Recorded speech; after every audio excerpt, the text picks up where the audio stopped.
Welcome to I dream sports. ప్రస్తుతం India versus Australia మధ్య జరుగుతున్న బోర్డర్ గవాస్కర్ ట్రోఫీలో చివరి టెస్ట్ అయితే మిగిలింది. అయితే ఈ టెస్ట్ కంటే ముందు team India head coach Gautam Gambhir ఒక ప్రెస్ కాన్ఫరెన్స్లో పాల్గొని మాట్లాడడం జరిగింది. అయితే ఆ కాన్ఫరెన్స్కి ముందు టీమిండియా డ్రెస్సింగ్ రూమ్లో, అంటే ఫోర్త్ టెస్ట్ ముగిసిన తర్వాత టీమిండియా డ్రెస్సింగ్ రూమ్లో చాలా వాడివేడిగా డిస్కషన్ జరిగినట్లు, ఒక రకంగా గొడవ పరిస్థితి అయినట్లు కూడా సమాచారం అవుతా ఉంది. అది ఎందుకంటే మీ అందరికీ తెలిసిందే, టీమిండియా కెప్టెన్ సీనియర్ ప్లేయర్లు రోహిత్ శర్మ కావచ్చు, సీనియర్ ప్లేయర్ విరాట్ కోహ్లీ కావచ్చు, వీళ్ళు సరిగ్గా ఆడట్లేదు, వీళ్ళ బ్యాట్ నుంచి సరిగ్గా రన్స్ రావట్లేదు. దీంతో వీళ్ళిద్దరు రిటైర్మెంట్ ఇచ్చేయాలి అని కూడా సోషల్ మీడియాలో క్రికెట్ సర్కిల్స్లో తీవ్రమైన కామెంట్స్ అయితే వినిపిస్తూ ఉన్నాయి. ఈ క్రమంలోనే హెడ్ కోచ్ గౌతమ్ గంభీర్ పైన కూడా విమర్శలు వస్తున్నాయి. తను బాధ్యతలు తీసుకున్న తర్వాత టీం పర్ఫార్మెన్స్ అనేది పూర్తిగా డౌన్ అయిపోయింది అని కూడా తీవ్ర విమర్శలు వస్తున్నాయి. మరి ఈ క్రమంలో టీంకి సంబంధించి డ్రెస్సింగ్ రూమ్లో జరిగిన డిస్కషన్ చాలా హాట్గా జరిగినట్టు తెలుస్తుంది. ఈ క్రమంలోనే సీనియర్ ఆటగాళ్ళకి అలాగే హెడ్ కోచ్ గౌతమ్ గంభీర్కి చిన్న వాగ్వివాదం జరిగినట్టు కూడా తెలుస్తుంది. ఈ క్రమంలోనే దానికి మరింత బలం చేకూరుస్తూ ప్రెస్ కాన్ఫరెన్స్లో పాల్గొన్న గౌతమ్ గంభీర్ చేసిన వ్యాఖ్యలు కూడా దానికి కాస్త బలం చేకూరుస్తున్నాయి. నిజమే గొడవ జరిగి ఉండొచ్చు అని అనుకునేలా ఉన్నాయి. ఎందుకంటే రోహిత్ శర్మ ఫిఫ్త్ టెస్ట్ ఆడతాడా లేదా అనే ఒక క్వశ్చన్ అడిగినప్పుడు రిపోర్టర్స్ నుంచి గౌతమ్ గంభీర్ చెప్పిన సమాధానం ఏంటంటే,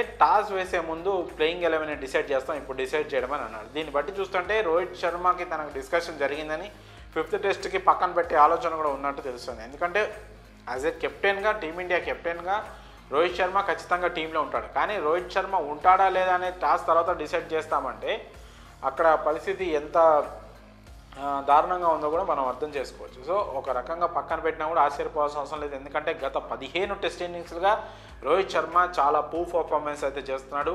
ఒక్క 50 మాత్రమే ఉంది. లాస్ట్ 15 టెస్ట్ ఇన్నింగ్స్లో ఒక్క 50 మాత్రమే ఉంది. మిగతా అన్నీ కూడా 20 లోపలే స్కోర్ చేశాడు. సో ఈ విధంగా చూసుకుంటే అందులో సింగిల్ డిజిట్స్ కూడా చాలా ఉన్నాయి.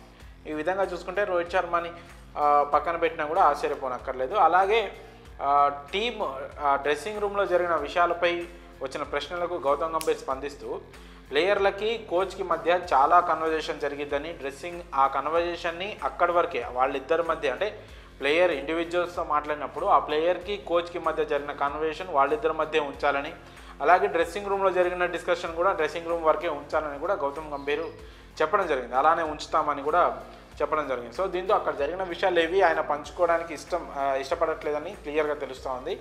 మరి ఫిఫ్త్ టెస్ట్కి టీమిండియా ఎలాంటి టీంతో బరిలోకి దిగుతుందనే దానిపైనే టీమిండియా ఫ్యూచర్ కూడా ఒక విధంగా ఆధారపడి ఉంది.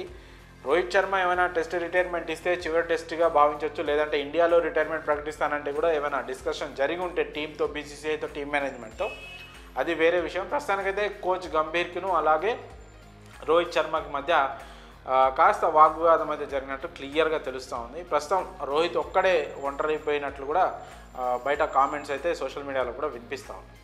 మరి ఫిఫ్త్ టెస్ట్లో టీమిండియా ఎలాంటి బ్యాటింగ్, ఎలాంటి ప్లేయింగ్ ఎలా దిగుతుందో చూడాలి. ఎందుకంటే ఈ బోర్డర్ గవాస్కర్ ట్రోఫీని 2-2తో సమం చేయాలి, ఈక్వల్ చేయాలంటే మాత్రం ఖచ్చితంగా టీమిండియా ఫిఫ్త్ టెస్ట్ అయితే గెలిచి తీరాల్సిందే.